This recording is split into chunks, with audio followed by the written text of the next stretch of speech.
A listener warning. Please be advised that this episode contains content that may be disturbing to some listeners, including descriptions of violence.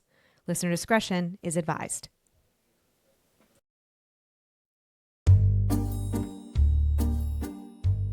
Life upon the wicked stage ain't ever what a girl supposes. I'm Jen. I'm Ashley. And I'm Olivia. And we are, in fact, three different people. This podcast focuses on true crime under the spotlight of arts and entertainment. So grab your beverage of choice and settle in. Places, ladies. Here's our episode. Mentos fresh and full of life. Oh, hey. Mentos freshness, fresh goes better. They're not giving us any money for sponsors. They're not giving us any money. We got to stop. This is not an ad. Olivia, are you doing drugs or what is the situation? I am. Here? I am. I'm eating. I'm eating some gummies, but they're not the fun kind. They are the Elderberry immune gummies. I've been taking those myself. Also, we're not sponsored by Garden of Life gummies, but Or Elderberry or anything. Or on the Whole Foods. I just, woke up today going, So we're eating some elderberry to boost the immune system. It might just be the barometer pressure change. We've got a big cold front coming in. I just felt a little meh. I have also felt meh. Other people in my life are like, is it the whores? Is it the weather? Like, is it all of the above? Like, what is it? I feel a little meh. Like, yeah, I feel, So I had some too. ashwagandha tea earlier. And I just had my elderberry, zinc echinacea gummies. And, we're just going to take it as it comes and just see what happens. And take it as it comes. Well, I mean, that honestly, the podcast this week maybe segues right into that. Take it as it comes. Take it as Hey! it comes. Hey, we haven't even started and we're already. We haven't even gotten into the meat of this, but this. Ooh. So let's get into some WT. I don't even know what you're doing today. I know, neither do I. It's a surprise, right? Yeah, you don't know either. Okay. Well, I don't even know. No, I do know. So I was running down some different topics of like which case like do I want to do, which do I want to unpack, and I was sort of like, let's just see which I'm feeling more excited about as the date for me to host draws closer. And I had a breakthrough this week, and it was the same day that I sent you guys that text message where I was like, oh my God, because I had been going along on this and I was sort of like, and then I was like, wait, what? And I sent you to a text, and it's how I'm going to open this episode. Oh my God. Yes! So I can't wait. I've been on pins and needles. Yeah. I'm channeling Stefan from SNL. This episode has everything. Betty Davis, historic architecture, the Manson family, Academy Awards, and Olivia. I don't even. What did I do? Olivia. I love it when wait. it comes all the way. I mean, like, when it comes back home. Like, this is now the second time we've done this, and I cannot wait. This is the second time it has happened, and I shrieked to the level where Rich was like, "Are you okay? Why are you screaming? Okay? Do I need to call someone?" There was a little shriek. He's like, "What are you doing up there?" I was like, "Nothing." Nothing you need to be concerned with, sir. I am fine. So today we are unpacking the life and, spoiler alert, death of Gig Young, who was an American actor of stage and screen, big and small screen, who arguably should have been more famous or at least more happy than he was.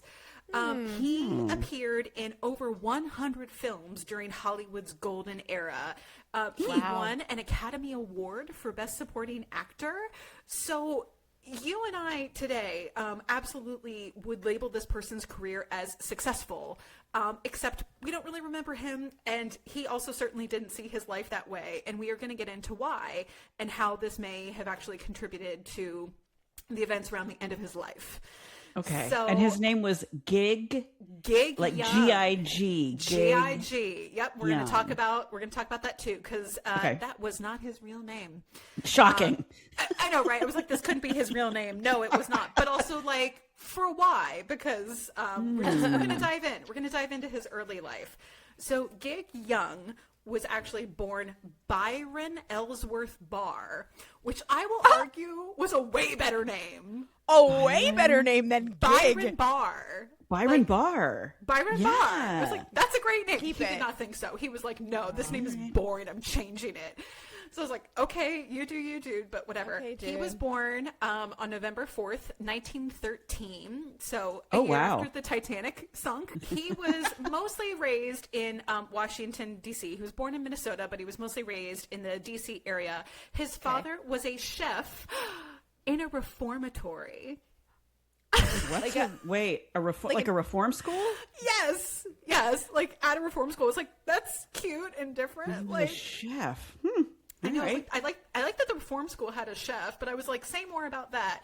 Yeah, but- right? Okay, just also real quick before we dive too deep, most of the research I have is from this book called Final Gig. It was by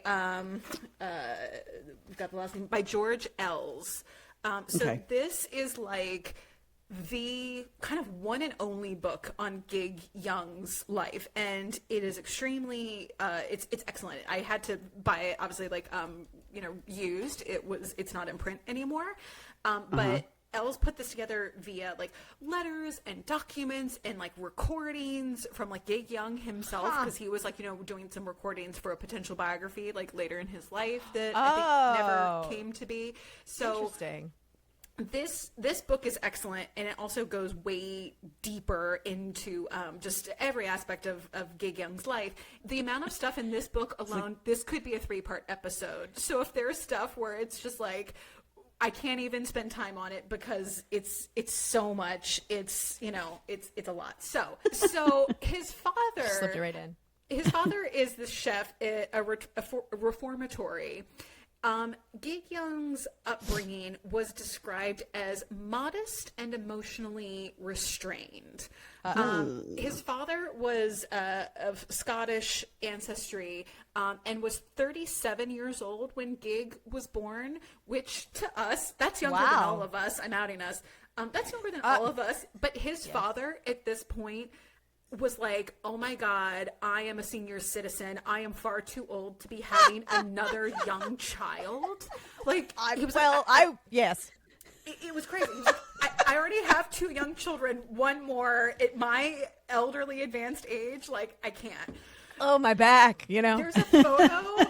There's a photo get in this it. book, and I'll take a picture of the picture of Gig Young's father at age 25. This is the oldest 25-year-old I've ever seen in my life. I was like, what? Like, I know, and it's like, I know, before like skincare and stuff, like people did age worse.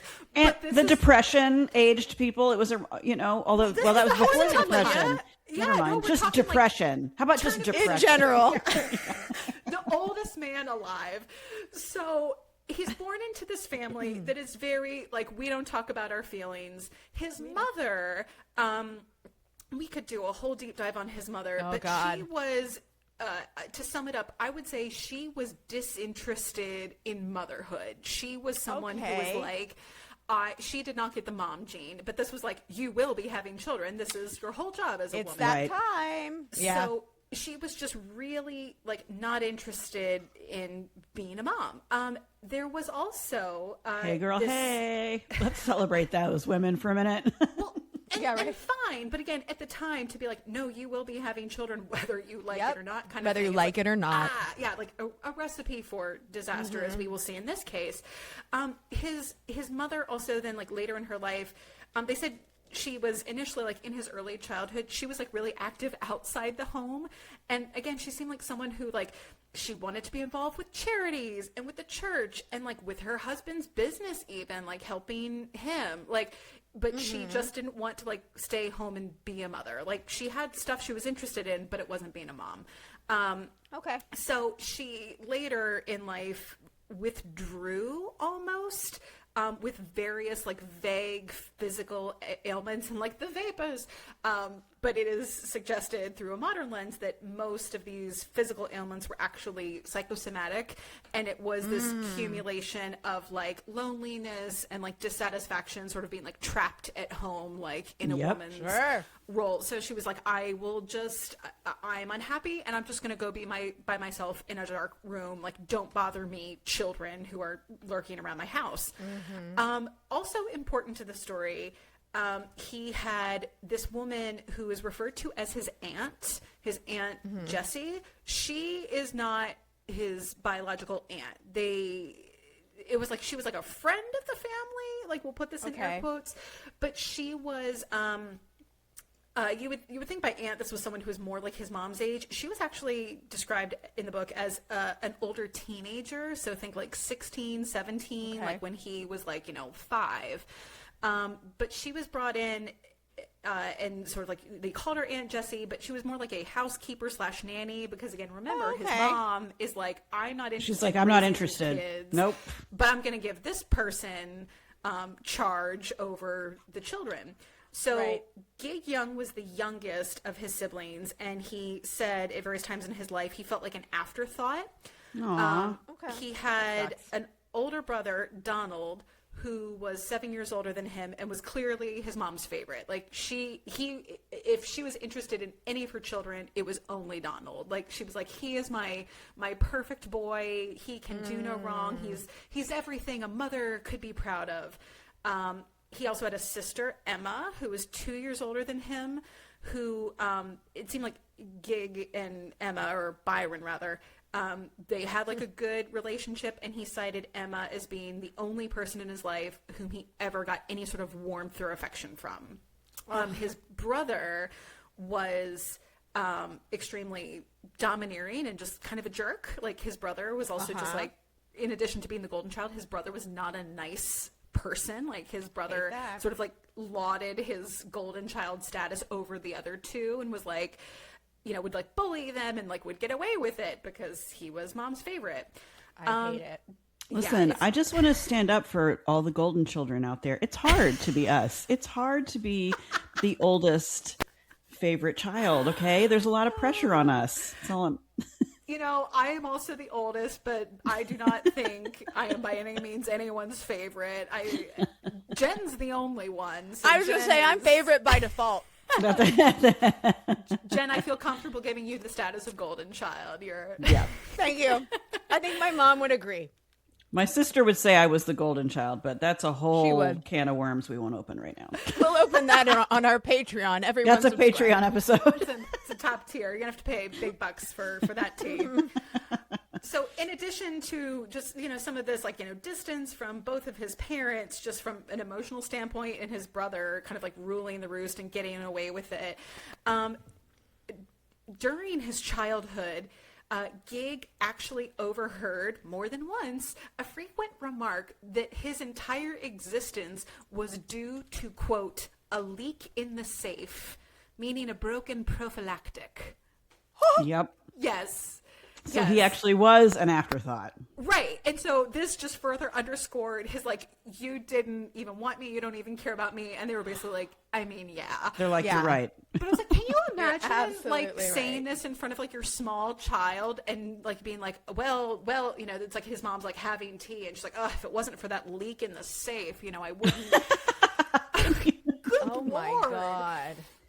So his father, again, we're batting 1,000. His father introduced him as a child to people, saying, Byron is shy and a bit of a dumbbell, but he's a good boy. Oh, that's like saying, it's a good thing you're pretty. So arguably, the worst part of all of this was the Aunt Jessie, the not family member, but like nanny / housekeeper. There is very good reason to believe, from accounts Gig gave more than once later in his life to his doctor, that he was sexually abused by the nanny. No! Yep, from a very young age. And it was terrible because Again, this is such a longer story, but to put it in a nutshell, Sure. he's getting no love from either parent. This woman comes into his house and is given charge of him and his siblings in a caregiver role.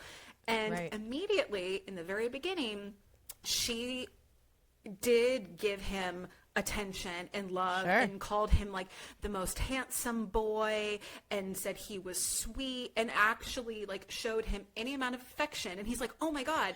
So he is like enamored of her and was like attached to her at the hip until she started touching him. But then he didn't want to tell God. anybody because he was like, well, That's the only love he knew. correct. Right. He was grooming him, basically. And again, he's like between how it always 5 happens, and right? 7 years old. Like he's little kid. So he's like, I don't want to say anything because also she's the only one who I feel like loves me. And he said later Right. in his life, like he knew that what was happening was wrong to the point where he didn't want to tell his parents because he's like, Sure. I know this is bad, but like I don't want to get in trouble. But Right, also sure. I'm confused because I feel like she cares about me. Like just all the normal things that like an abused child goes through. Like just it's so insidious. Yeah. So then to make matters worse, then after like, she sort of has him like, in her grasp as a victim, she pulls the rug out from under him on the love and attention and turns all of her admiration over to Donald, the golden brother, and starts implying that like Gig is just an idiot and can't do anything right. And he should be more like Donald, who is like the perfect son. And if my he wants his God. parents to be proud of him, he should be more like Donald. So I hate Donald. right, we hate Donald, we hate Jesse, like this is terrible. So this really like these early experiences like in his home life set the stage, if you will, for a lifetime of insecurity. Yeah. And he found his way to acting. Shocking. So Where yeah, all like, the he expressed all the damage All the people emotionally go. secure people are in yeah, acting. like this is why, I mean, it really is, it's so sort of like obvious, but like it is so evident of like, why did you turn to performing? And we'll get into this in just a second, but like throughout his life, he would express fears of being unwanted and unlovable, like personally and professionally. Like this was the Sure. overarching theme of this man's life. So writers, including, George Ells, who did this biography, they suggest Yeah. that, from the beginning, he had feelings of invisibility, like compared to other men specifically. Like it started with his brother, but this would come Sure. out throughout his entire career. He wanted like approval, like in general at first, like from his parents, but then also like in a career sense, like he wanted approval from like, critics and directors. He was extremely sensitive to any kind of criticism, which is God. hard as a performer because I was like, this is not the career path he should have chosen. probably not, but I At also see all. how he got here. Can't handle rejection. Yeah, I can. Yeah. But then he also Needs had praise. he wanted praise. Exactly, Jen. Like he was like craving validation. So it was like he didn't want the criticism, but he wanted the praise. But it's like you kind of can't have one without the other in this business. Yeah. But like I was saying, he had this pattern that was kind of set on both, his personal and professional trajectories, like pretty much from the jump. So he started acting, like you said, Olivia, in school. Like he was first in some school plays in, high school, I think, and he got into it because he was like, oh my gosh, like, he must have been, talented to some degree. He had some amount of innate talent, but it was a feeling of being seen and also of being applauded. Because it is that, we all know it. It's that feeling of like, oh my gosh, like I did something, I made you happy, audience, and you're clapping for me. Like you enjoy They like me. They what I really did. like me. Yeah. They like me. Yeah, exactly. So it's like, for like wholesome reasons, it was about, attention and approval, and I did a good job in the play, and therefore I am good, and maybe I am enough. Right. So we're gonna get Gig. I get you. Gig. I get it, Gig. Yeah. So his career kicked off with training at the Pasadena Playhouse. Hey, that's where George Reeves was. It sure was earlier. That's where everybody is. I know. I was like, we've heard about the Pasadena We've Playhouse heard this before on this pod. Yep. So he started out there. Again, had some level of talent. He was spotted by Warner Brothers there. They, had some people scouting, just like, hey, Scouts. see a show, see if there's anybody in there who's, worth recruiting for Warner Brothers. Because again, studio system, that whole thing. We've talked about that before. See if there's anyone young and vulnerable who we can take control of. Correct. There's one. We'll make them have plastic surgery, change their name, and they'll become Marilyn Monroe. Well, I will say, Jen, Gig Young, and we'll obviously post photos of him, but particularly in his, I'll say like youth, there is a photo of him that from World War II where I'm like, I don't even know if this is like a professional photo or if this is just like you like taking a picture. He is an objectively handsome man. Like, he is attractive. He is, to me, at least through our Hollywood. A contemporary lens of just like 2026 eyeballs. But I think in general, this is someone who you would look at and say, that is a handsome man. Like he's good looking. I didn't come across anything that said he had like plastic surgery or anything to like change his appearance. But throughout, most of his certainly early career and like, well into the 50s and 60s, this is a good looking man. So this isn't a question of like, oh my God, I'm just like a goblin and like no one will love me. It was like, you're a good looking man and yet you think you're not worthy of like women's attention. So it's an interesting. That whole, how you feel on the inside directly contributes to body dysmorphia and how you see yourself. And absolutely. And if you don't have love at home growing up, you don't. Yeah, it's a Yeah, and then like you're also like not exuding that like confidence maybe. Confidence. You're like, am I enough? And everyone's like, yeah, dude. Like, what are you talking about? He's like, have you looked in the mirror, Gig? Right. And again, like must have been talented to some degree.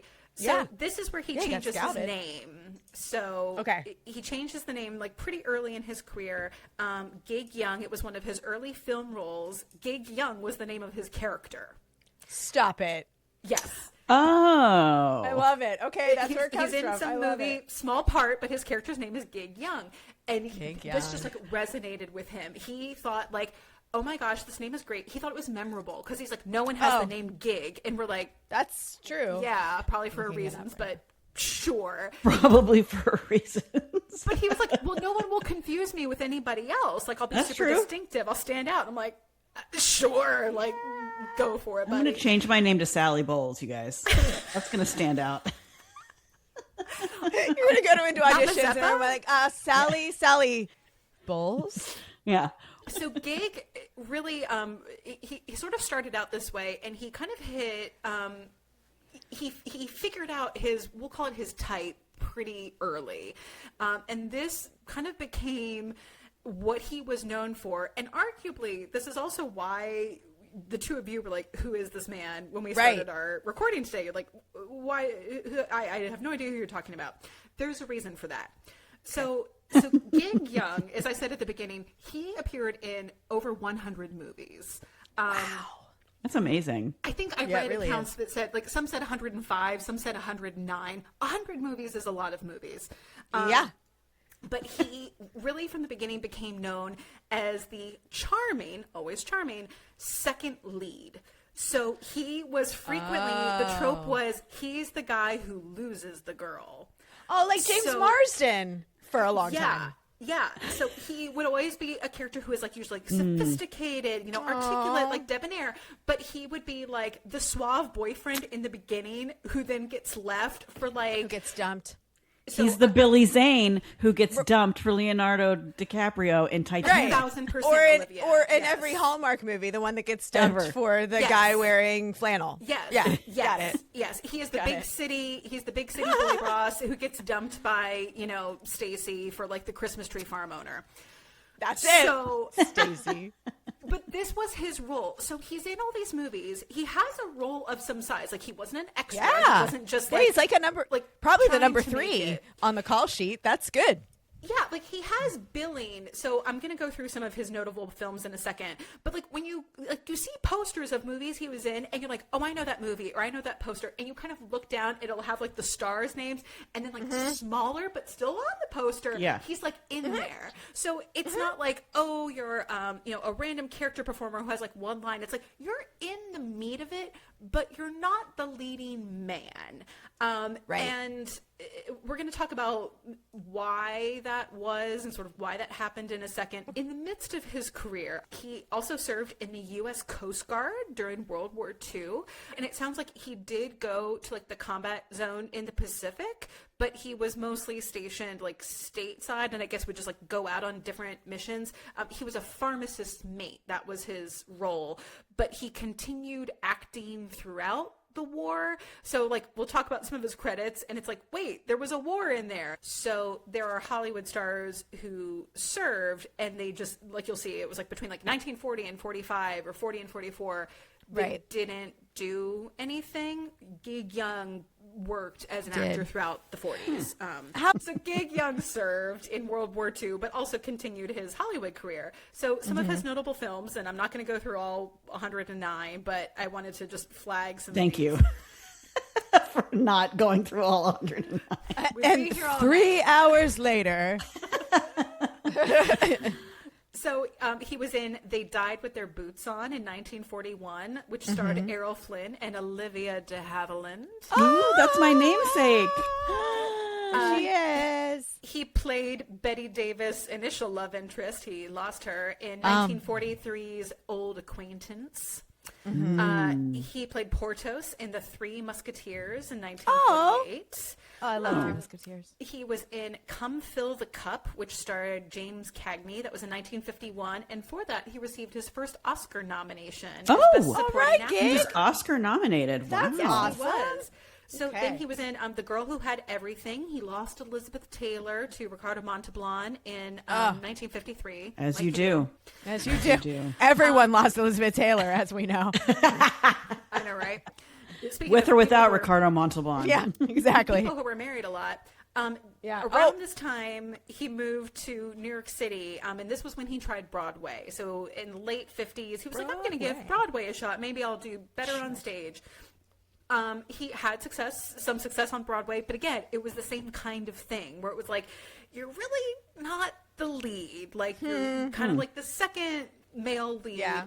He got to do, it sounded like more comedies on Broadway and got to do more like, I get to do a comedic role, but it's still like the second banana.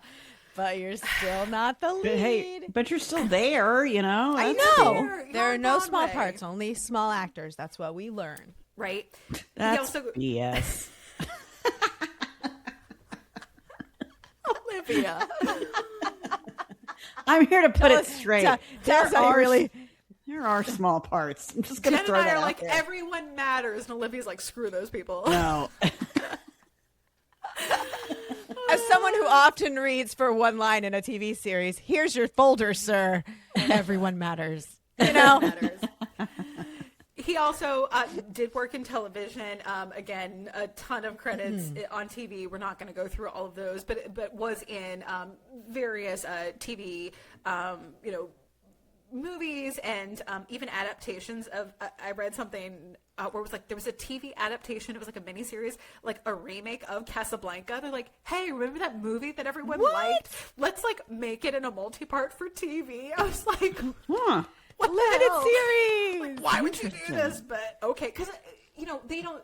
TV was so different then, and it also usually like it was live or at the best maybe like pre-recorded, but like they weren't rerunning movies on television like the way we have now. So like No, they of course weren't not. going to put Casablanca on TV in the 50s. They're like, if we want Casablanca, we have to do another Casablanca. Yeah. So they're like, get Gage Young in here, like let's do this. He was in Desk Set in 1957, which starred Katharine Hepburn and Spencer Tracy. He lost Katharine Hepburn to Spencer Tracy. Everyone did. He received another Oscar nomination in 1958 for his role in Teacher's Pet, which starred Doris Day. Aww. And then he was in They Shoot Horses, Don't They? in 1969, which won him the Academy Award for Best Supporting Actor. Oh my gosh. Yay, Gig. Gig Young, Academy Award winner. He was also in Love and Other Strangers in 1970, and he was in The Hindenburg in 1975. Wait, so how old was he? Oh. So he was born in what year? He was born in 1913? 13. So he, spoiler alert, he was 64 years old when he died. Okay. So, Okay. yeah. He was also... But he had a career that took like his whole life. like he was still acting in the 70s. That's amazing. Yeah, he had like a 40-year career. He was acting from like great. the 30s till the 70s. So Yeah. he worked consistently. Unlike George Reeve, who Poor George. just could not get booked. Like Gig Young was booked and blessed. Like he wasn't, thrilled. Yeah, but, poor George yeah. was digging cesspools. Yeah, so Oh, I've never seen the movie. They Shoot Horses, Don't They? I was like, is it a heard of Western? it. It's not a Western. His role was the character of Rocky, who was an alcoholic dance marathon and promoter, like a dance marathon MC and promoter. Interesting. So it was like this high energy, role, I guess. Yeah. I don't like the title of this movie. They shoot like, horses, don't they? Don't they? I Like, need more no, context. they I should- don't. Yeah. I don't know what is happening. How dare you? Movie. I should have looked up the synopsis. I'm sorry I didn't. You can give that a Google. But Okay. When he won publicly, he said, the quintessential, like, this is the greatest moment of my life, to the Yeah. press. Because it's like, yeah, of course it is. You Yeah, just it won is. the Academy Award. However, Oh no. according to his fourth wife, Elaine Williams, She just did an eyebrow raise when she said that. Fourth way. Got it. So he never got over the childhood insecurities and trauma. Got it. Oh, Yeah. Right. Olivia, just you wait. Uh-oh. So, according to his fourth wife, Elaine, this is a direct quote, what he was aching for as he walked up to collect his Oscar was a role in his own movie. One that they could finally call a Gig Young movie.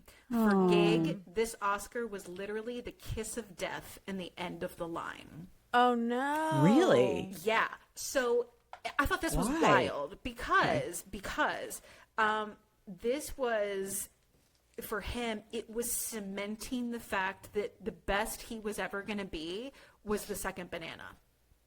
And that he was never, that now that he has like won this like ultimate Typecast. award, they're like, this is it. You will always be the second man. You're always going to be Yeah. the guy who loses the girl. You're always going to be the support or the backup. Like, you're never going to be a leading man. It's never What gonna a be, way like, to see starring. that. I What know, a way to right? see the crowning achievement of an actor as an Academy Award. Oh no. Yes. And you Yes. see it as actually solidification that you're not good enough. That's I know. amazing. And- How people's minds can twist things. Yes. Something that. Yeah. Yes. And it was said in this book that like this success, which most actors would argue even be nominated, like let alone Oh my to win God. an Academy Right. Award, is Right. such a mark of like you have achieved the pinnacle of your craft.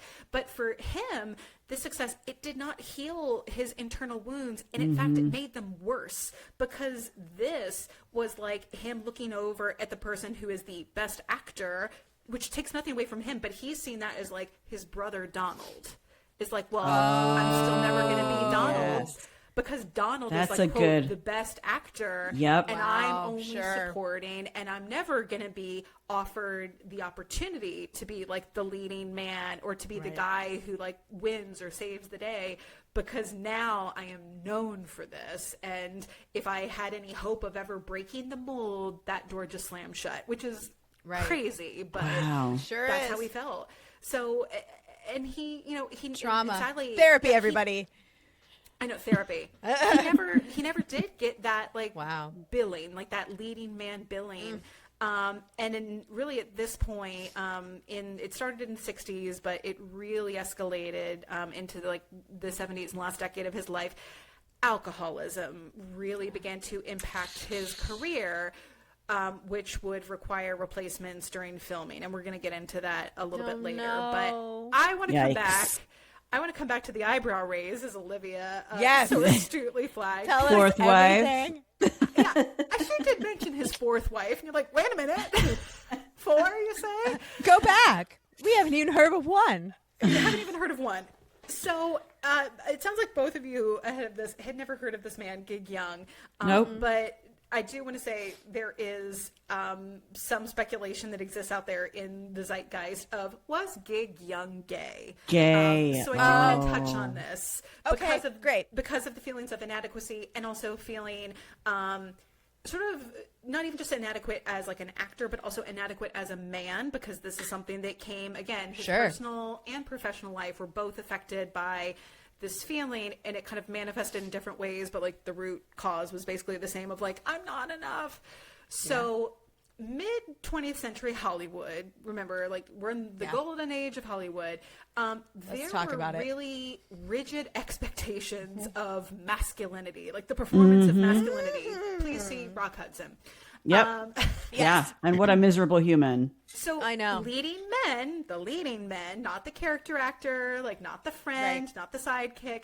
The leading men were expected to embody like quintessential heterosexual like virility, like, like I am a man. Any deviation from like a macho norm invited speculation. So not only are you not going to get the role of like, you know, the courageous like hero, there's also people looking at you sideways of like, well, are you a friend of Dorothy? Like, what's you seem sensitive. Like, you seem like you have feelings. Like, How dare you have feelings, sir? you have a tidy little waist and you have feelings. Like, that's you're awfully well groomed. It's very That doesn't fly here. Get out. Like, so any sort of like men who were, and this is crazy to me, but if you were like too refined or like too like well mannered, or like too nice to women, you could be seen as being like effeminate. Jesus Christ. Like, he's too nice. It's like the nice guys. He respects women. Oh no. Must be gay. Yes, so young screen persona, which was, again, we've talked about it, he is like this polished, professional, elegant, emotionally sensitive. This did not fit the macho archetype. Oh no. So it affected casting, but it also affected his personal life, because women are like, maybe he's gay. I was like, no, he's a nice man. Like, He's a nice man. Trying to deal with trauma in the best way he knows how, being an actor. So he's dealing with, again, this childhood trauma, because this is where it's all spawning from. Yeah, his, of course like, it is. biographers and colleagues, like other people describe him as being deeply insecure about if he is like desirable to women. And again, this man is handsome. This is an attractive man. Like, we will post photos, but it's like, no, like there's nothing wrong with this man. But he was like, am I even good looking? And we're like, yes, sweetie, you are. But he didn't think so. He was anxious in general about any type of rejection. So personal, professional, just like he was like such a fragile little flower. Like, he could not handle it. But at the same time, he was so craving romantic validation. Like, he like desperately wanted He needed to be seen as the hero, the leading man. He needed to be a leading man in his own life. in his own life. Should be a leading woman in your own life. Right? Thank you, Jen. Thank you for quoting Holiday. The holiday. And then, of course, even when he had a relationship, you know, or a wife, because he had a few, he was terrified of being abandoned. Like, because he was like, well, it couldn't last. Like, it's... Is Gig Young me? I'm not sure, but I'm starting. It's fine. Jen. I went to therapy. Jen, the math doesn't math, but to jump ahead slightly, he did have one child, and her name is Jennifer. Stop it! OMG. The math doesn't line up. You're way too young to be Gig Young's daughter, but... The parallels. Oh, that's funny. Oh my God. No, Jen. I think you are far more confident than our protagonist today. That's because I went to therapy. Right? Do it, everyone. Well, Jen, I don't want to say no, but also we're going to get into this because this may or may not have been a case of therapy. Therapy is important to the story. Therapy is important to the story. So I don't want to get ahead of ourselves, but therapy actually will become important. Great. So, again, he has an intense need to be liked by women. He had these, we'll call them serial marriages, because we're going to go through the timestamps on these, and you're like, oh, sweetie, no. Seeking like emotional reassurance from a woman, but then he is afraid constantly of being seen as like unmanly or inadequate, either as like an actor or as a husband. And then is perpetually distressed because he has this career frustration. Even though he's working steadily, he's getting nominated for awards, but he's like, but I wasn't the leading man. Like, I'm not Gregory Peck. I'm not Errol Flynn. I'm not like, Ricardo Montalban. It's like, dude, like, I'm not Clark Gable. It's like, well, no, but you're doing great. So you're really doing great. Is it Montal? I thought it was Montalban, because you've said Montalban. I thought it was Montalban. I'm just sure curious. I'm sure I'm butchering this. I don't have it in front of me. But, I was curious. Anthony Perkins asked me to check on the pronunciation. If it's Montal or Monto. One way or the other, Olivia, I'm certain I'm butchering that pronunciation. So don't quote me on that one. But Ricardo, we know who we're talking about. That suave guy of the 1950s with the accent. Very, very handsome. Ricardo. So just to close out this particular topic, there is no evidence or verifiable reason to suspect that Gig Young was gay. This has been looked at. It was more that he just had this self-perpetuating cycle of insecurity. So not gay, just not a macho man, and that is fine. So Gig Young was married to ladies 5 times. He was also notably engaged to actress Elaine Stritch for several years. Oh, what? He was gay.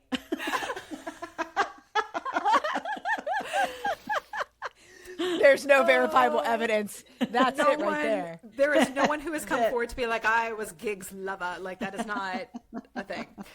So his first marriage was to Sheila Stampler. They were married in 1940 and divorced in 1947. She had been a classmate at the Pasadena Playhouse, so she was trying to be an actress too. They were married for 7 years, but it didn't last, and I'm not going to go into all the precise reasons and drama of his marriages. Again, this could be a 3-part episode. That book is so dense. Every single page is like, what the hell? But ultimately, he said of this marriage that he said, we were too young. It couldn't have lasted. Like, we didn't know what we were doing. It just, we meant, had the best of intentions, but just, not a fit, like just wrong person, wrong timing. He then married Sophie Rosenstein in 1950. She was the resident drama coach at Paramount and several years young senior. So it was we swung the other way, looking for like. It's because of the babysitter. Yeah. I don't know, but I was like, oh no. He's like maybe an older woman, like, or trying to get his mom's validation also. Yeah, that's true. Maybe. So unfortunately, they were only married for 2 years because she died from cancer. So they didn't get divorced. She did in fact die. So one might speculate that relationship might have been fine, and who's to say what would have happened had she lived? Yeah, that could have. Yeah, but she did not live. So she died in 1952. So he had a little bit of a break and then married in 1956. He married Elizabeth Montgomery. Stop it! Bewitched? Bewitched! Yes! Jen! Married Elizabeth Montgomery of Bewitched in 1956. They divorced in 1963, which is a year before... Bewitched, I think, launched in 1964, so they actually divorced right before she sort of like got her big became famous like, TV, like when she achieved fame. But she divorced him because of his alcoholism. At this point, his alcoholism was already creeping in the 60s. So she was like. And again, we could go deep into this, but it was like, I love you, I care about you, but like. When you drink, you are a different person. Like, you're not a good person. This is a mess. I don't want to be married to this. Like, this, like, help me help you. And it just, it didn't go well. So she was like, I can't, I'm gonna go over here. So Elaine Williams, this is wife number 4 now. And this was who gave that earlier quote about his, she seems Oscar. very insightful. Yeah, and it's interesting because if you're running the math, They Shoot Horses, Don't They, was in 69, and he's only married from Elaine from 63 to 66, so they were actually divorced when she would have given this quote. Interesting. Yeah. So, I mean, it sounds like she was, maybe still in his life or just was around. Or she happened. just knew, she just was like, yeah, you still know people. Here's what was like, going on. Yeah. I was married to you for 3 years. So Elaine Williams is the mother of his only child, a daughter, Jennifer. Elaine, not this Jennifer, different person. Or is it? How old am I?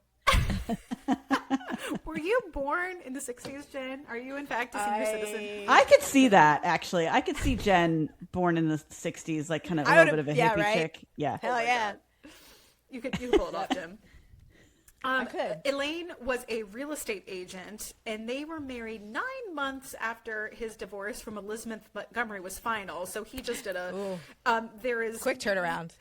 There's reason to believe that there may have been some overlap there. Yeah, but you know what? Unlike our last discussion, there was no polygamy. bigamy? So, bigamy. Nope, he bigamy. didn't do a bigamy. No bigamy. He remembered to get divorced. He remembered to get divorced. God. Jesus, Jerry Lee. So bad. So Williams there's reason to believe that the reason they got married was because she was like, I'm pregnant. And he was like, well, I guess we'll be getting married now. Shotgun. So, yeah. So that happened.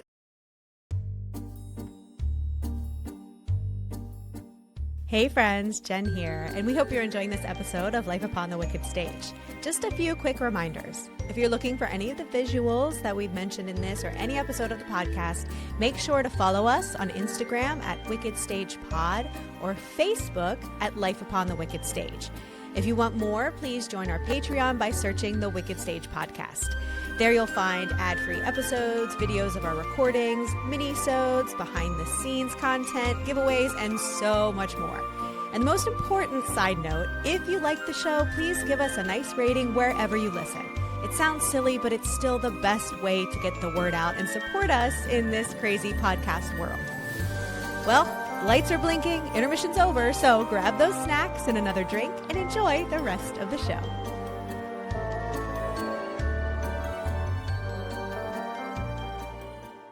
So Jennifer was born in April of 1964. You gave it away.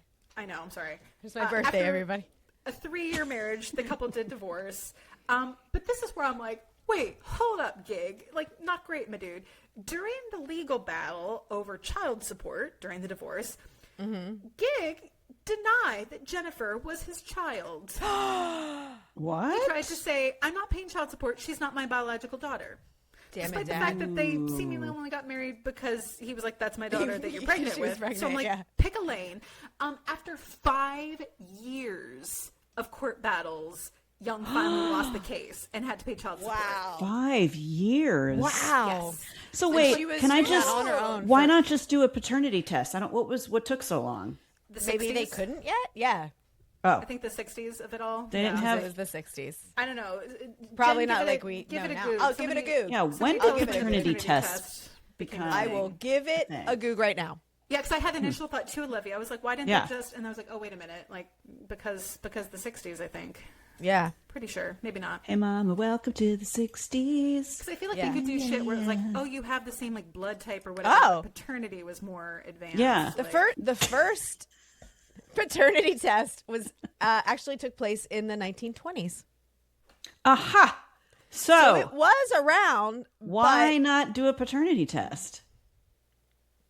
Was he refusing to do the paternity test maybe because he didn't want to pay because he knew that it was his kid? Probably.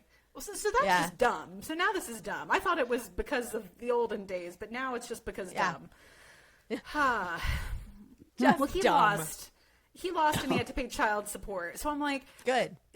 Of all the things he did, I was like, I don't love this for you, and I know you were going through it, but also like, don't be a jerk. Like, just don't be a pay jerk. the lady. Like, pay for your daughter. Can you please? So Kim Schmidt, he married in 1978. So he had a 12-year window there where he wasn't married to anybody. But he married Kim Schmidt in 1978 at age 64. This is his fifth wife. She was 31. And how old was he? 64. 64. She was a German spinster. We have a 33-year age gap, which I will defend to a degree because she's 31. Her frontal lobe is done forming. It's developed. Yeah. She has, yes. Was he rich? I mean, He was a movie like star. I'm not saying there can't be love between. I'm just saying. I was just asking. He is a star of some degree. He has an Academy Award. But she is a German magazine editor.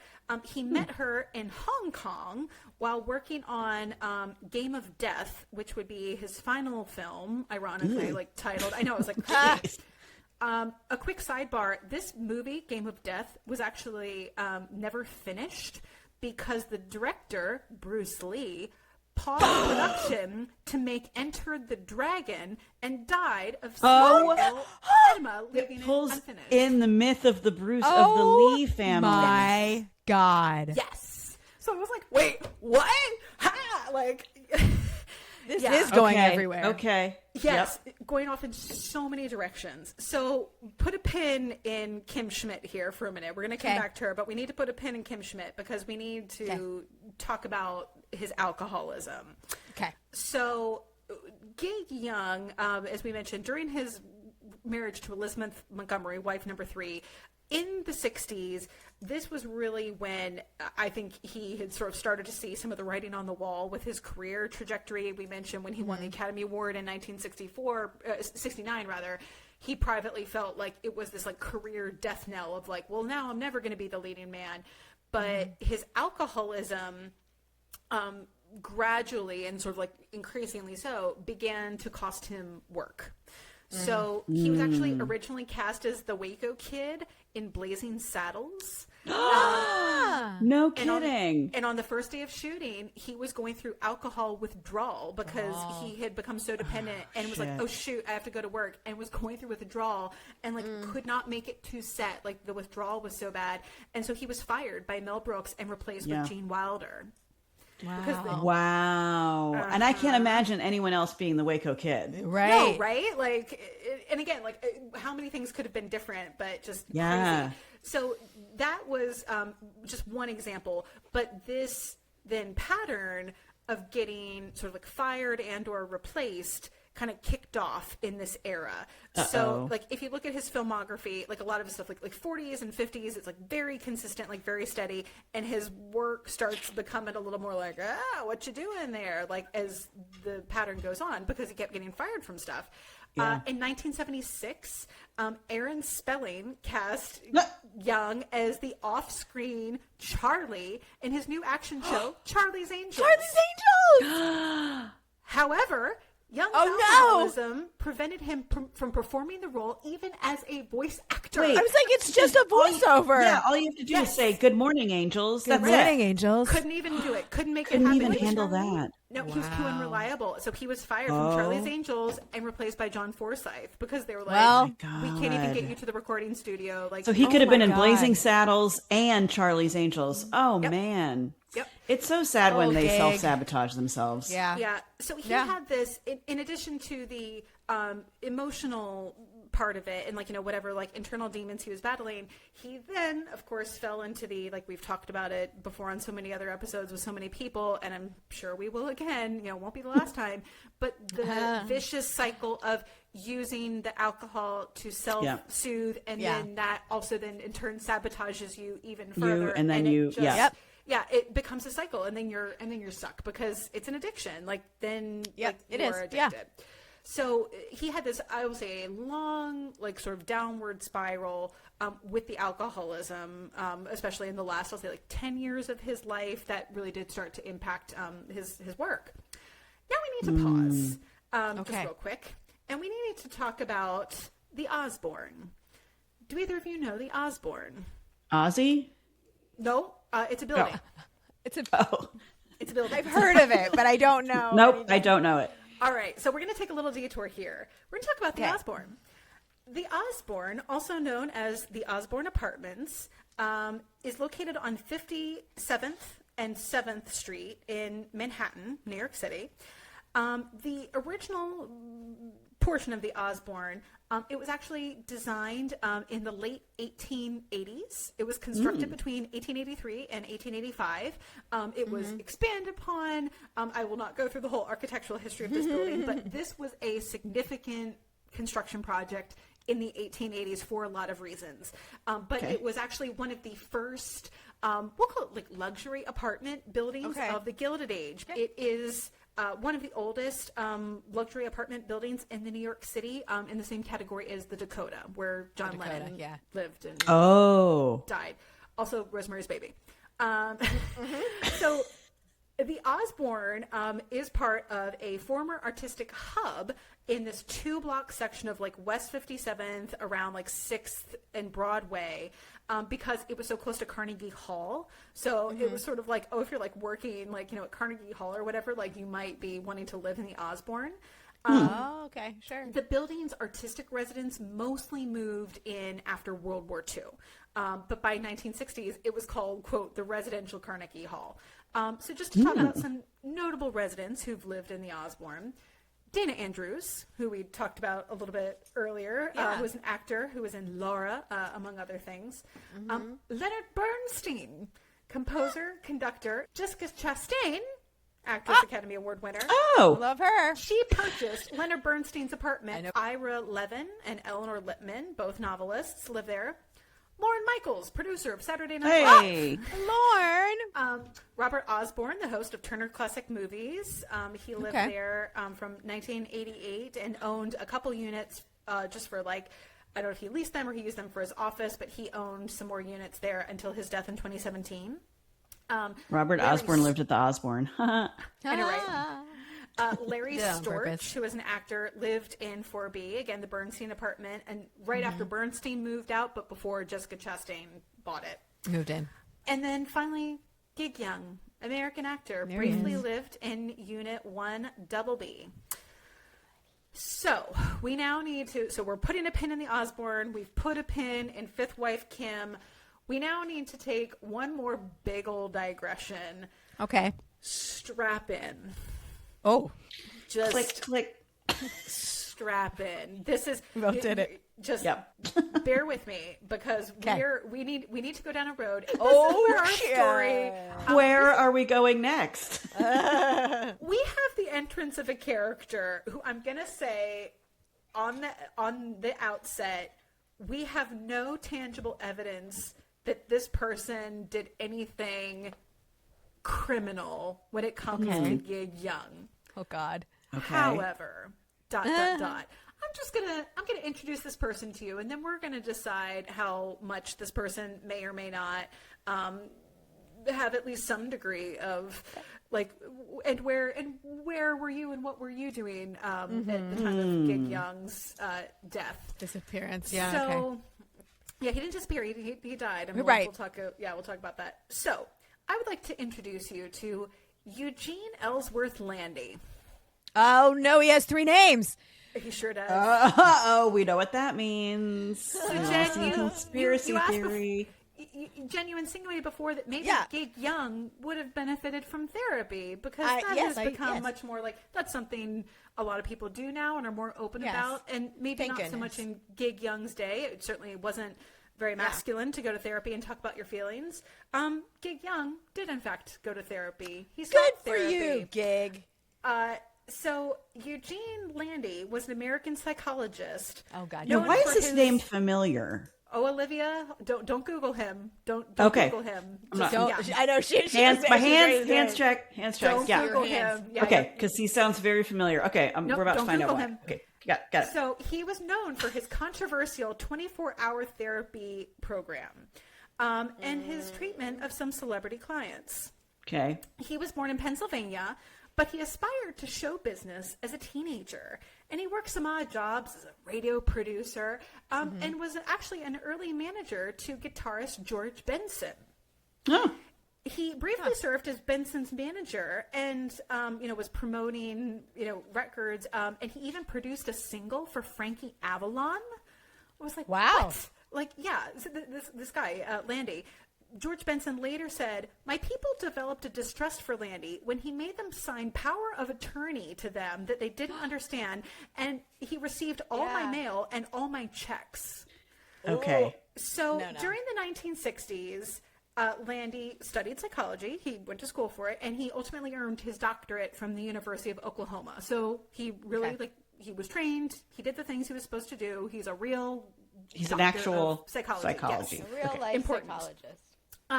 He began developing his ideas, and again, this is more like his pet theory for this 24-hour treatment program while he was working on his postdoctoral stuff in Rancho Santa Fe. It was there that he practiced what he called marathon therapy, in which the therapist takes full control of a person or group of people for a day or more. So I'm like, I don't love this. Say more about this. Full control in what way? Oh, we're going to get into it, Olivia. We're going to get into it. So he was working, again, postdoctoral. He was working as an intern, as one does, at Gateways Hospital in Echo Park, Los Angeles. He developed his methods further, experimenting with teenage drug abusers with varying degrees of success, and he attributed his failure to having too little control over their nighttime activities, because they would go back to their room or go home, and he was like, well, and then go do drugs or whatever. Right. If he's like, therapy went well during the day, but then you left and got high, so I need more control. So that's what that told him. Yes. So he tried evening groups and made himself available at all hours for talk therapy to treat their nocturnal anxiety attacks. So he's like, I need to be seeing you more. So he went on to call his new system milieu therapy. Where these therapy sessions where he is like, I am going to be on you and in communication with you, if not in the same room as you, for weeks to months, not even hours or days. He's like, I am just going to be all up in your business and essentially take over your life as a form of therapy, because basically you're making bad choices, and if I am I'll just take away your choice. Basically, yeah. Right. If I am just talking at you and performing therapy, you can't get up to anything bad or destructive because you're in therapy, literally, in therapy. Wrong. We're just going to take away someone's identity, their ability to make decisions. Everything's fine. Independence. Okay, got it. So around 1972, Landy founded a Beverly Hills clinic called the Foundation for the Rechanneling of Emotions and Education, or FREE. Oh, God. Is this a cult? Sounds Is this turning into a cult? It sounds like something Keith Raniere would have started. And I asked, is gig me? Join a cult. In the early 1970s. Jen's like, this sounds nice. Free? I want to be free. No, Jen, no. No, Jen, no. No. Around the same time, again, we're in the early 1970s, he began to penetrate Hollywood social circles because, again, he's got showbiz aspirations, and he's like, I like the showbiz folk. I understand them. He became a consultant. I was like, say more about this, but we don't have time. He was a consultant on TV shows, including the Bob Newhart show. Because he was a psychiatrist. Because he was a psychiatrist. Right. I was like, are you just on set? Are you waiting into the script? What are you doing? But he's a consultant on the Bob Newhart show. He then also began treating, he acquired, because of the area where he was, various celebrity clients, earning $200 an hour, which in today's money is about $1,425. That is an expensive therapist. Woo! Very expensive. He stated, I've treated a tremendous number of people in show business. For some reason, I seem to be able to relate to them. I think I have a nice reputation that says I'm unorthodox by orthodox standards, but basically unique by unorthodox standards. Hold on. He also, The definition of unorthodox is unique by orthodox standards. Yes. Okay. And he's saying, I'm even unique by unorthodox standards. I am the most special boy. I am unorthodox to the unorthodox. Yes.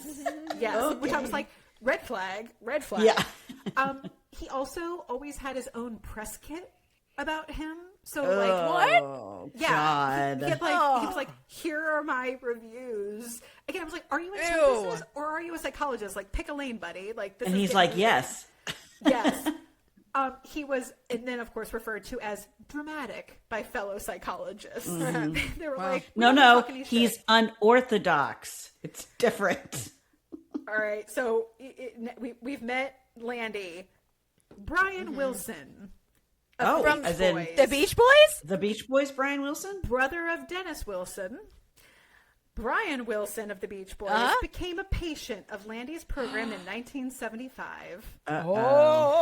Listeners may recall from episode 1 of the season, Brian Wilson's brother and Beach Boys co-founder Dennis Wilson was briefly embroiled with the Manson family. He sure was.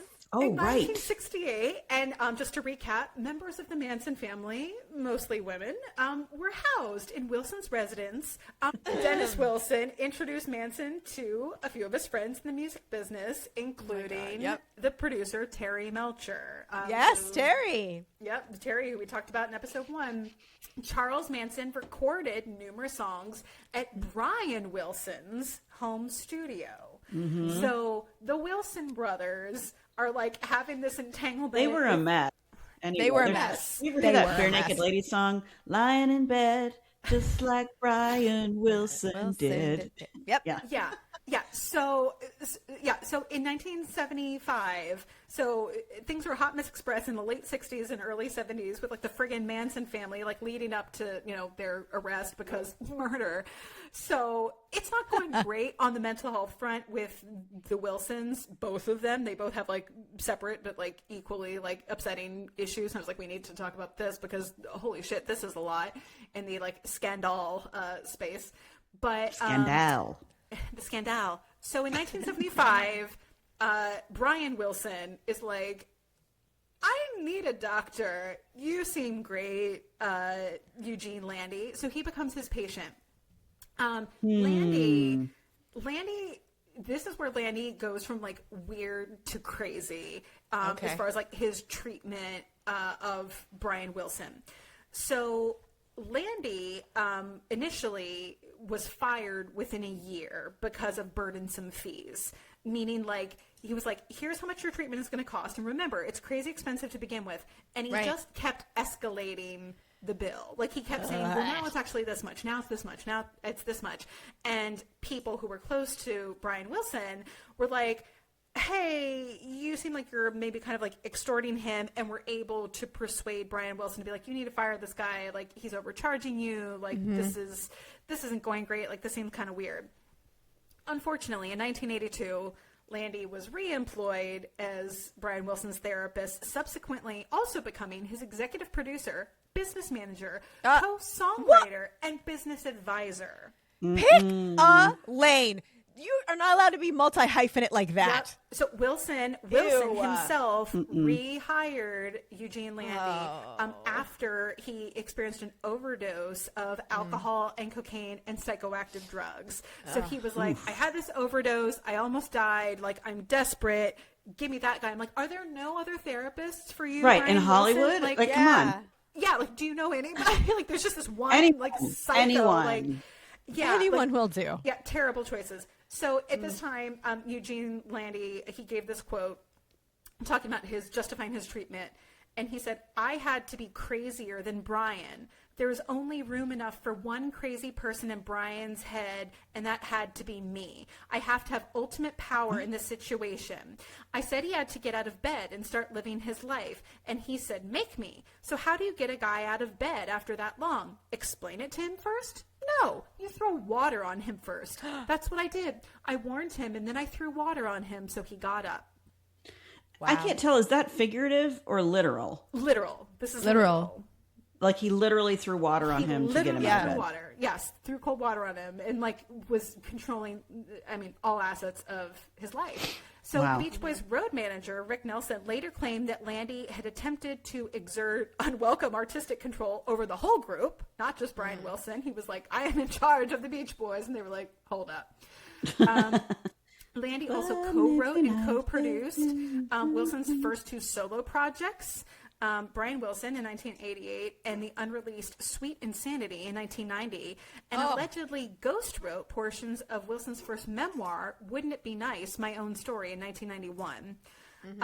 So in 1989, the state of California revoked Eugene Landy's medical license. Good. Amidst accusations of ethical violations and patient misconduct. Yeah, but you know what?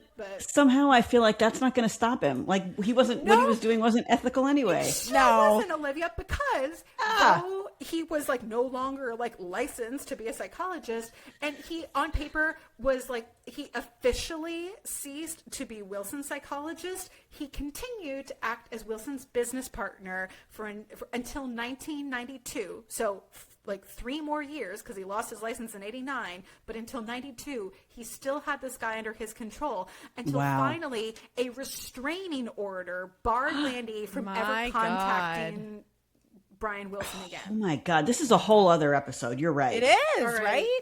Hold on to your hats. Besides Brian Wilson, I don't have one. Neither. That's why you wore your floozy hat. Besides Brian Wilson, like I said, Landy had quite the roster of celebrity clients, including actors Richard Harris, Rod Steiger, Marie McCormick, musician Alice Cooper. No. There's the connection. And Gig Young. Oh no! I screamed, and I was like, "Alice Cooper, no!"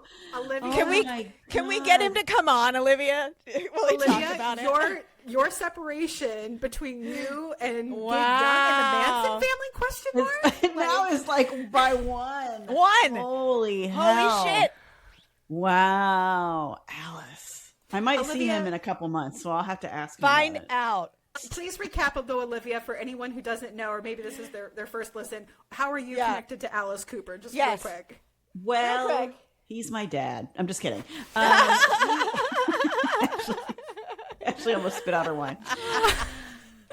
He is very good friends with my husband because of his work, and I've gotten to know Alice and his lovely wife Cheryl over the years, and Rock and I got engaged on stage at a Alice Cooper concert, which was Alice's idea. And they're lovely people. So sometimes we text, no big deal. Well, no big deal. I will say, without knowing any personal details here, thank goodness Alice Cooper is safe from the control of this insane psychologist, Eugene Landy. Because good God. Nuts. Oh my gosh. I have to know everything. Yeah, I'm so... But this Landy guy, I was like, what is the time frame? Because we don't know right now about Alice Cooper, but Landy was documented to have been treating Gig Young from 1977 up until the time of his death in October of 1978. There are not precise start dates documented. There is not documentation of the psychotherapy in terms of like we don't have the notes or anything like that. But it is fair to believe that based on various factors that this treatment was consistent. Like he was consistently his patient. Not I saw him once. It was like he was under Landy's, we'll put care in quotation marks, because by the mid-70s, like we talked about before, Gig Young was also struggling with addiction, alcoholism in his case, just this lifetime of depression and emotional instability, this anxiety now over his career decline because he's getting fired from stuff because he can't seem to get it together to show up to set. He entered this treatment ostensibly seeking stabilization or recovery, something. He was trying, Jen. He was actually looking for help. He was really trying. He was looking for help. But despite these efforts, his Gig Young psychological distress did persist. So there is no evidence that anything Landy did or didn't do necessarily contributed to Gig Young's death. I will just say, this is just my opinion. This is not facts. This is only my opinions. But had Gig Young had a good or better therapist who maybe wasn't so obsessed with just a celebrity connection and maybe was more invested in real treatment, truly treatment, not I have my weird theory where I take over your life, and that's treatment. It's no, if he had a good therapist, I wonder if maybe nothing would have been different. But it seems like he didn't even have that opportunity because he had this asshat as his quote-unquote therapist.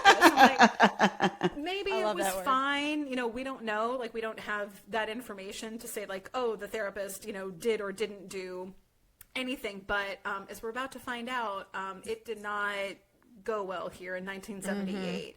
So we have now come to the final gig, Okay. so to speak, to quote the name of this book. Oh, On God. October 19th of 1978, he had been married to Kim Schmidt for 3 weeks. Okay. They were 3 weeks married. Around 2:30 p.m., the manager of the Osborne, where Gig Young lived, the manager was eating lunch in his second-floor apartment, and he heard two quick noises. It sounded like gunshots, but just a quick bang, bang, like real quick. There was some construction going on, like around the building, Sure. like nothing major, but just I think they were like doing something, like replacing windows or something. And he's like, what was that? Like What was that? Sure. there was a bang, and it's New York City. And he's like, Yeah. well, there's like weird noises all the time and like cars backfiring. Gunshots. Like, yeah, it's not like we're in the countryside. Right. Weird noise happens all the time. But he kind of noted, like, what was that? It startled him.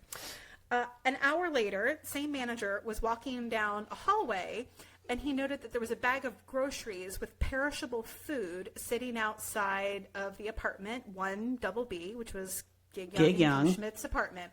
And the manager thought this was weird because he knew them to be like mostly at home, like during this time. It wasn't like, oh, like they're out and about and they're always like going and doing stuff. Like it was like they were around. Right. And he thought it was weird because like they were also usually like, it sounded like kind of on it. Like they would not have left perishable food sitting outside. Did it look like it had been sitting outside for a while? Is that what we're... Maybe, or the fact that it was just out there at all, where it was like, if you got a delivery, it would be like, it's like Uber Eats, like knock, knock, your food is here. And it's like, why didn't you get it right away? Like, that's weird. Like your food is sitting out.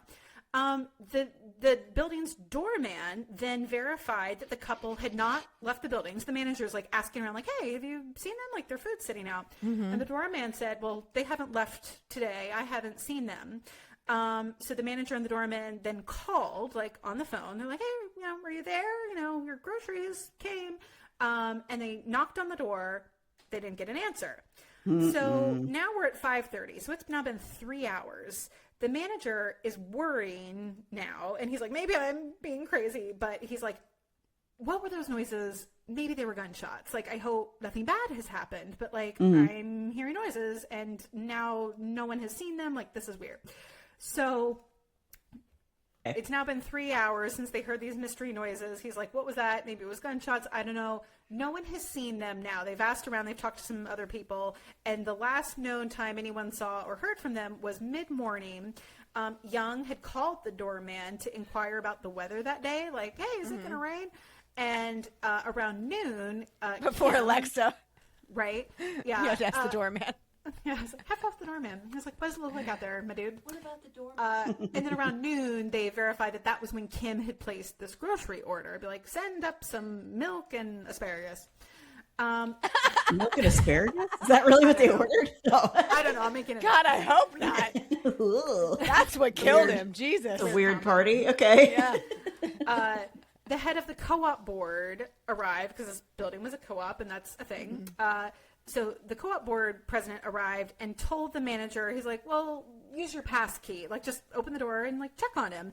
But then they both sort of, like, got nervous about this and chickened out because, A, the manager was like, well, I heard these noises, and if they were gunshots, I'm worried that there's, like, an intruder or, like, a person in there, like, with a gun, just, like, laying in wait.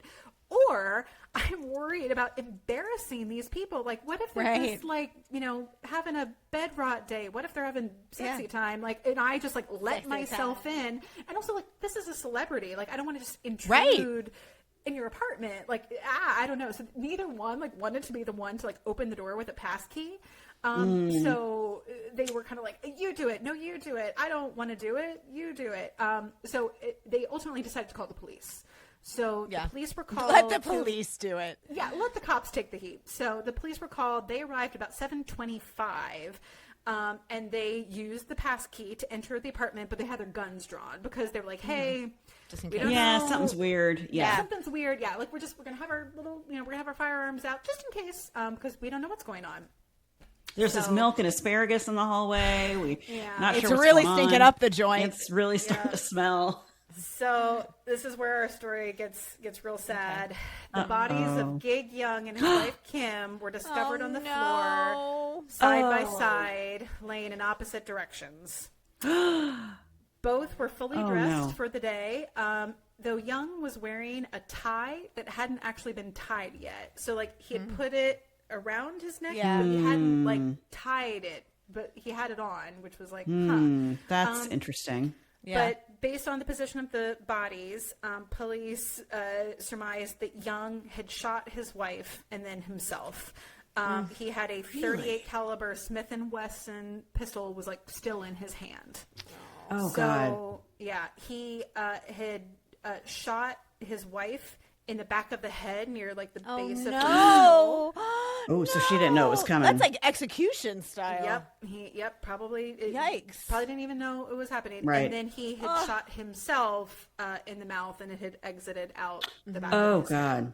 So very, very intentional seeming crime. Murder, suicide. Yeah. There was a diary open on like a nearby table to September 27th.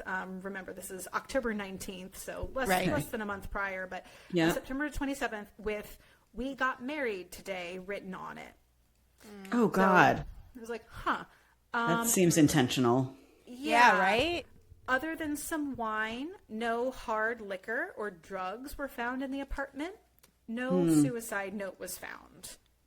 So this, and the fact that he had a tie on that wasn't tied makes me think this was more spontaneous than planned. Because if you planned to do this, why would you?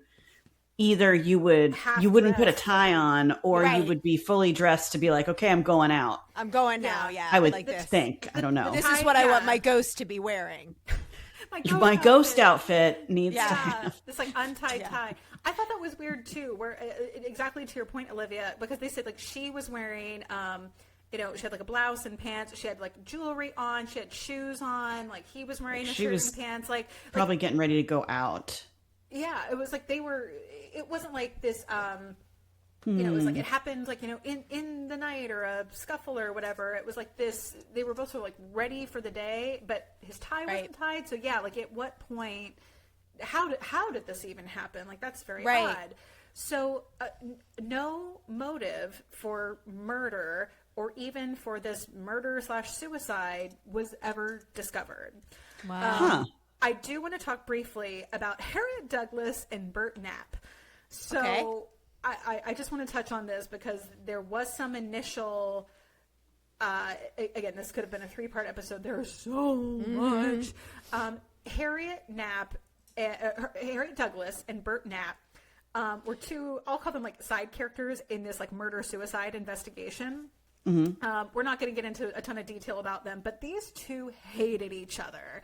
These were two people who were in Gig Young's life as, we'll call them like friends of the family kind of thing. And they were two people who immediately, I think, were questioned / came forward when like the news came out like, hey, this has happened. They were like, hey, I am going to volunteer information immediately like to the police. So they both had conflicting insinuations about Young's health and also state of mind. So there were, initially there was like, oh my gosh, he never would have done this. Like, it must be murder because he never would have done this. He never could have done this. Like, everything was amazing. And then the other one was being like, actually, no, everything wasn't amazing. But then one was insinuating that like, oh, he had a skin cancer diagnosis and he was like, he thought he was dying. And that's why he, killed her and then himself because he thought he was going to die and he took her with him. And the other one was like, no, that's bull. Like, there's nothing to that. Like, he had a mole removed, but like, there was nothing to it. Right. It was like normal. Like, It was a normal mole removal. Like, yeah, very standard. Like, what the hell? So like, these two people are like, I'm sorry, like they sound a little crazy, but one of them, and again, I don't have it all in my notes, so like who said what and when, but one of them was like, oh my gosh, it must be murder because he hated guns. Like he would, I can never even imagine him like firing, like a him gun, owning like, a gun. Yeah, like he would never. Was the gun that. registered to anybody? Do we know? So it was his gun. So this was where, so one says, no, he didn't even have any guns. He would never, I can't even, and she said, I think it was Harriet, it was like, I can't even picture him shooting a gun. And then Bert was like, no, in fact, that was his gun. And he has 3 more in the apartment. And the police were like, where? And they're like, well, he probably would have kept them hidden because, like, you know, there's no struggle, like nothing is disarranged. Right. There's no like fight. There's no nothing. Like everything is in its place except for these 2 people on the floor who are dead. So they searched the apartment, but also it wasn't like they're like, you know, tearing it apart. So he said he would have kept the guns hidden. So looking like his underwear drawer kind of thing. And the police were like, oh, okay. So they found 3 more firearms. Ooh. So he had a total in his underwear guns. Drawer? They didn't say. I think one though was like, yeah, it was like hidden. It was like, you know, behind. It was like, what was like in a drawer, like behind the couch, and like you would have had to like move the couch to get it out. Or so something. Obviously, the whole his fear of guns or whatever that one was saying was not true. Yeah, not true. Yeah. So I read a thing. It said 3 of the 4 guns were operational, meaning I was like, was one a prop or it was like a Civil War gun? Like, what's with the 4th gun? But I didn't get into that. But the guns were purchased in 1956, October of 1970, and April of 1973. And the 1970 gun, it was purchased in California, and it was speculated that the Manson murders, because of where Young was living at the time, had scared Young into buying the gun for protection because of the Manson family. Sure. Oh. Yeah, I would. Because they were like, why are you buying guns? Like, why are you buying so many guns? Like, what's happening? Wow. But again, it was stated that he didn't even like guns. So to have 4 did initially strike some people as strange because they're like, odd. You're not. And again, like we've talked about, like you're not like a manly man who's like, I'm out here, like, you know, with my rifle on the weekend. Like that's not what he's doing. Right. So they were like, this is very off-brand for you, Gig Young, but he had them and they were his. They're registered to him. So after much thorough investigation, which did include some like, you know, physical type of forensics, specifically with regard to like the gun he was holding that was used in the killings, they were like, this is an undisputed murder-suicide. You know, they looked at, you know, entry into the apartment. You know, it was we'll call it a locked door crime where it was like no one else came in or out. There's no struggle, you know, based on like, you know, powder and all the other, like he definitely fired both shots. Yeah. Like it was pretty quick. It's definitely like he pulled the trigger. Absolutely. You know, the angle, everything is right. They don't know why precisely. Because, you know, again, he didn't leave a note and say, I'm doing this because of this reason. But there is not, this is not unsolved. There's no, you know, question of like, because a lot of theories did go around and they ran them all down of like, well, you know, was it this person? Was it that person? Like, you know, was someone, you know, looking for money? Was someone jealous? Like, you know, was it, you know, any of these things? And it just, unfortunately, this was just a tragic case. Wow. So his funeral was held in Beverly Hills, California, but he was buried in Green Hill Cemetery in Waynesville, North Carolina, under his birth name, Byron E. Barr. Wow. His family plot. So he was buried alongside his parents and siblings. I feel like he wouldn't have wanted that. I know. I was like, not Donald. No. Like, no. Not this asshole. I hope his is at least a little elevated. I was just gonna above say, Donald's. like, just like a little. Something. Just a little. I was like, right? no. Like. But his will left his Academy Award to his agent, Martin Baum, and his wife Bernice. But then Young's daughter Jennifer, remember he's got a daughter. Yeah. She launched a campaign in the 1990s to get the award back from his agent because she was like, "Hey, I would really like that actually." And like, why did he leave it to you, his agent, not me, his daughter? Like, that's not great. So they struck an agreement that she would be given the Oscar when the agent died, which happened in 2010. So she was finally given her father's Oscar. So I just want to read to you something in closing from the book that I just was like, it kind of really sums up the whole case. So this is a little bit long, but bear with me. Suicides who don't leave notes are the most selfish people in the world, Gallagher, one of the investigators, told the reporter sardonically.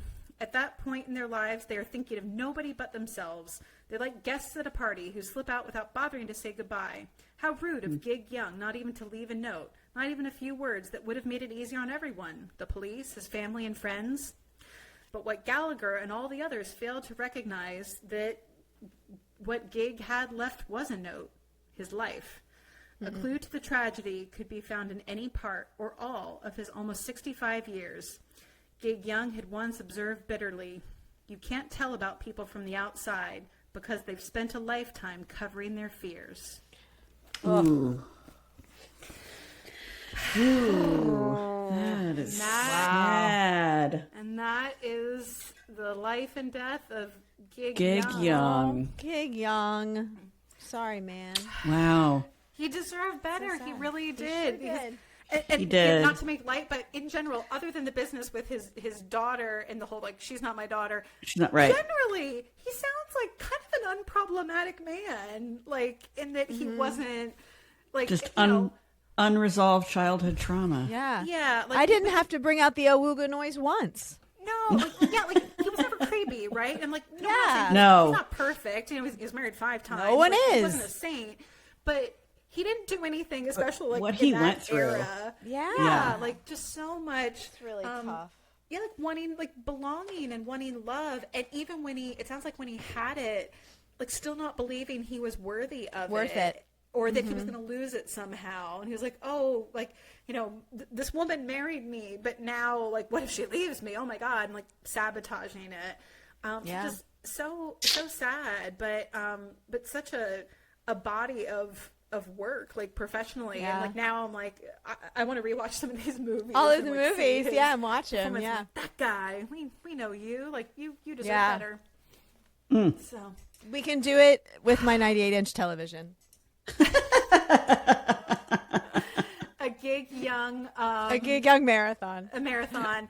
And also just a cautionary tale about Yeah. perhaps one's choice of therapist. And if your therapist wants If to there's take not a fit. over 24/7 of Your life. Not a good move. Not a fit. the therapist for you. Like your Maybe not for therapist- anybody. It's supposed to give you agency in your Right. life to help you discover your agency, not like Not take it away. take Like you're such a over. mess, you can't live your life at all. So I think gonna I'm do just it going for to you. take it over for you. Yeah. We, what? yeah, we are pro We walk therapy away. on this podcast. Oh, but yes. not like that. Like Not like that.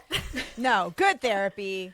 It's important. Wow. If you're not a match, it's okay to walk away from your therapist and It's find someone else. okay. Yep, find a different one. Wow. That was You- awesome. What do we have? Yay. What do we have next time on the pod? What are we even doing? What we doing, Olivia? That's It you, should baby. be me. So It I'll is- tell. You're technically on deck. I am. Here's what this is what I think I'd like to do. I'd like to do a story that actually directly impacted me. Oh. But fits with our premise of this podcast. Oh. And that is the life and times of the scandalous Lou Pearlman. I wondered if you would talk about this at some yes! point, Olivia. I wondered if this would come up. I think, yeah, I experienced it and my former husband experienced it directly. So There we go. And scene. Thanks for listening to this week's episode of the Wicked Stage Pod. Follow us on Instagram and check out our Patreon for more exclusive content. These deliciously wicked episodes drop every other Friday, so make sure you subscribe or follow and don't get left waiting in the wings.